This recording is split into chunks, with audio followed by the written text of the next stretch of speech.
Moana 2 is packed with Easter eggs. But here's the thing.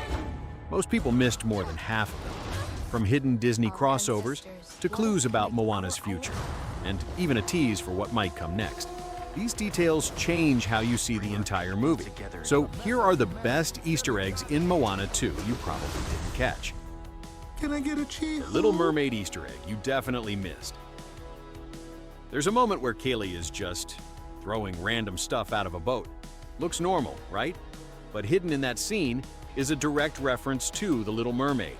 He throws out a fork, or, if you know Disney lore, a dingle hopper. Yeah. A dingle hopper. The same object Ariel thought was for brushing hair. And according to the directors themselves, this was intentionally placed as a nod. It's quick, easy to miss, but once you see it, you can't unsee it. Moana's transformation was foreshadowed early.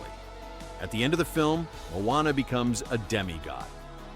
But what if I told you the movie actually spoiled this way earlier? During the song, Can I Get a Chihu? Look closely behind Moana. Those markings, they're the exact same patterns that later appear on her body, meaning this wasn't random. The film was quietly telling you her destiny before it even happened. Maui's half-shark returns. Remember Maui's half-shark transformation? In the first movie, it was basically his most embarrassing moment. But in Moana 2, he leans into it.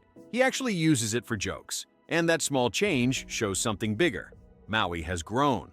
What used to embarrass him is now part of his identity. And honestly, it makes him even more likable. Tamatoa is back. If you left the theater early, you missed this. Tamatoa returns, but only in the post-credits scene. And he's still obsessed with shiny things. But now, he's holding a grudge. This tiny moment might actually be setting up a much bigger role in the future, possibly even Moana 3. Hey! Did you like the song? The Rock's daughters are in the movie. This one's easy to miss, but kind of wholesome. Dwayne Johnson's daughters actually voice two background characters in the film. It's a small detail, but it turns the movie into something more personal, not just for the audience, but for him too. I thought you'd be bigger. The Wayfinder House is full of hidden lore. Moana's Wayfinder House isn't just a building, it's basically a museum of her journey. Inside, you can spot references like the Heart of Te Fiti and other artifacts from the first film. Every object tells a story, and together they show how Moana didn't just change herself, she changed her entire people. A hidden Peter Pan reference. The Kakamora are back. Nuts. But look closely this time. One of them is wearing a tiny green hat with a red feather. That's not random. That's literally a reference to Peter Pan. It's a blink and you miss it detail, but it connects Moana to Disney's bigger universe. A secret tease for Zootopia, too. Disney did something sneaky. They hid a character from Zootopia 2 in the credits. A snake named Gary can actually be seen slithering through, which means Moana 2 isn't just a sequel. It's also quietly teasing what's coming next. I am here. The stars actually mean something. Moana doesn't just follow stars randomly. In this movie, she uses the Carina constellation, and this is real. It's part of Polynesian navigation, but it's also symbolic. Carina represents the keel of a ship, which basically means Moana isn't just the traveler anymore. She's the one holding everything together. Maui breaks time, again. Maui drops a joke about butt dialing, and everyone is confused, except him. He just says, "Don't worry, it'll make sense in 2,000 years."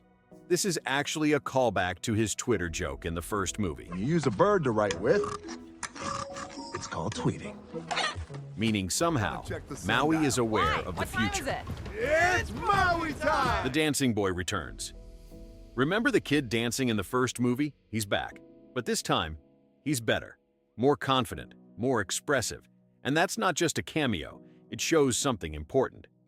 Moana's journey didn't just change her, it inspired the next generation. Maui's song becomes reality. Remember, "You're welcome" where Maui brags about pulling islands out of the ocean? In Moana 2, that actually happens. He and Moana lift an island from the sea, and just like that, his exaggerated stories become real. It's a full circle moment, and it turns Maui's legend into reality. Moana 2 isn't just a sequel, it's a film built on details, the kind you only notice if you're really paying attention. So if you caught any of these, or maybe found something even crazier, let me know in the comments. And if you thought Moana 2 had a lot of hidden details, the original movie was already doing this everywhere. Like, seriously. Some of these cameos are so quick, you probably never noticed them. Frozen cameo. Yes, Sven is in Moana.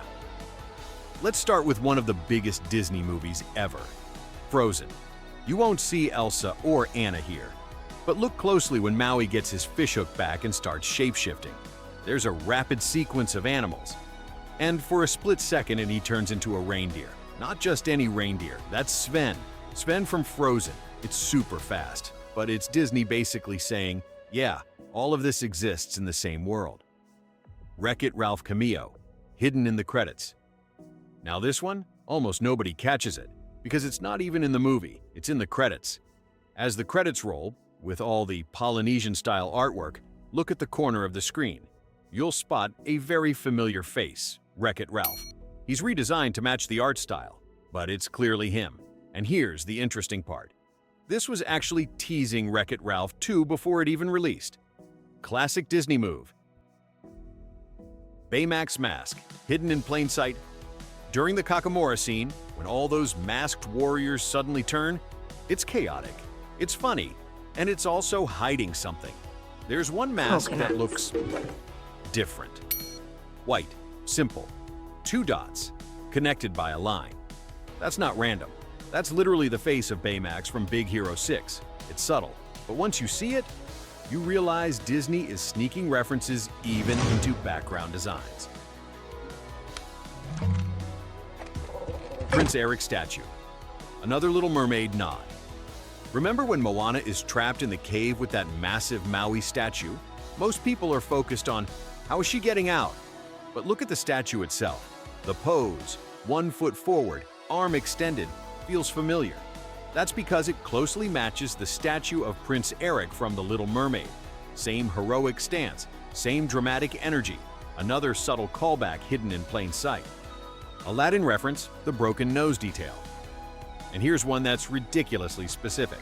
When Moana escapes the cave, the Maui statue starts breaking apart, and one of the first things to crack is the nose. Now that might seem random, but it's actually a callback to Aladdin. There's a scene where Aladdin and Jasmine fly past the Sphinx and accidentally break its nose in almost the exact same way. Same joke, same visual, reused years later. And this is what makes Moana so fun to rewatch. It's not just a story, it's packed with details, connections, and hidden moments that reward you for paying attention. So if you missed these, don't worry, I got you. But now, you'll never watch Moana the same way again. And if you enjoy breakdowns like this, don't forget to like and subscribe, because there are always more details hiding in plain sight.